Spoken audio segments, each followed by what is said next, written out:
গাজীপুর সদর জেলার সবচেয়ে গুরুত্বপূর্ণ প্রশাসনিক এলাকা, অথচ এখানে নেই উপজেলা স্বাস্থ্য কমপ্লেক্স।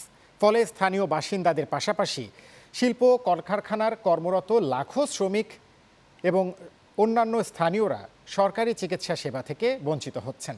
দ্রুত হাসপাতাল নির্মাণের দাবি করছে সচেতন নাগরিক সমাজ। গাজীপুর থেকে আরিফ খান আবিরের প্রতিবেদন। 2013 সালে গাজীপুর সিটি কর্পোরেশন ঘোষণার পরে নতুন করে ভাওয়ালগড়, পিরুজালি, মির্জাপুর ও বারিয়া ইউনিয়ন নিয়ে গাজীপুর সদর উপজেলা পরিষদ গঠিত হয়। আয়তনের দিক থেকে ছোট হলেও শিল্পায়নের কারণে এই উপজেলায় বাড়তি লোকের বসবাস রয়েছে। উপজেলা গঠনের পরও এই এলাকার মানুষ নাগরিক সুবিধা থেকে বঞ্চিত, কারণ নেই কোনো সরকারি স্বাস্থ্য কমপ্লেক্স।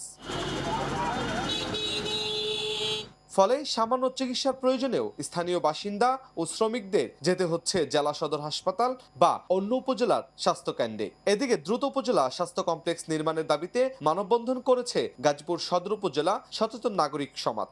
সাধারণ মানুষ যারা কলকারখানার শ্রমিক, তারা মারাত্মকভাবে চিকিৎসা সেবা ব্যাহত হচ্ছে। এক কথায় গাজীপুর সদরের লোক চিকিৎসা সেবা বঞ্চিত। কেউ যদি অসুস্থ হয় তাকে আমরা গাজীপুর মেট্রোতে আমাদের যে সদর সেইখানে সরকারি চিকিৎসার জন্য নিয়ে যেতে যেতে রাস্তায় একটা দুর্ঘটনা ঘটে যায়।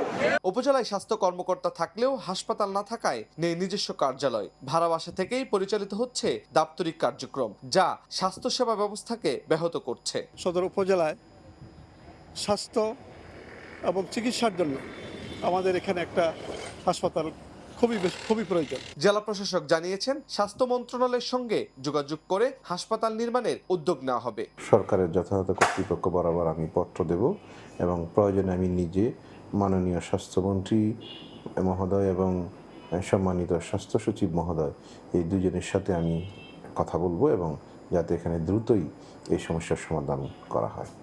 স্থানীয়দের দাবি, বর্তমান সময়ে শুধু জনসংখ্যা নয়, শিল্পাঞ্চল হওয়ার কারণে গাজীপুরে কর্মরত লাখো শ্রমিকও স্বাস্থ্যসেবার উপর নির্ভরশীল। হঠাৎ অসুস্থতা, কর্মস্থলে দুর্ঘটনা কিংবা সংক্রামক রোগের ক্ষেত্রে দ্রুত চিকিৎসা নিশ্চিত করা জরুরি। আরিফ খান আবির, চ্যানেল 9, গাজীপুর।